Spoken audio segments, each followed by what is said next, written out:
అందరికీ నమస్కారం. ఈరోజు పండు మిర్చి పచ్చడి.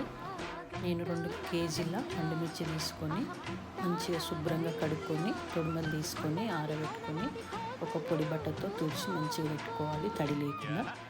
200 గ్రాముల చింతపండు, 200 గ్రాముల ఉప్పు, కల్లుప్పు తీసుకొని ఎండలో పెట్టుకోవాలి. నారంతా తీసుకోవాలి. ఒక బాండి పెట్టుకొని 50 గ్రాముల మెంతులు, 100 గ్రాముల ఆవాలు వేయించుకొని పౌడర్ చేసుకోవాలి. ఇప్పుడు చింతపండు, ఉప్పు, పండు మిర్చి మిక్సీ పట్టుకోవాలి. కొంచెం బరకగా మిక్సీ పట్టుకోవాలి. ఇదంతా ఒక డబ్బాలో పెట్టుకోవాలి. మెంతులు, ఆవ పొడి కలిపి పెట్టుకోవాలి. ఇది 1 సంవత్సరం నిల్వ ఉంటుంది. కొద్దిగా మిక్సీలో వేసుకొని పోపు వేసుకొని పెట్టుకోవాలి. నా ఛానల్ లైక్ చేయండి, షేర్ చేయండి, సబ్స్క్రైబ్ చేసుకోండి.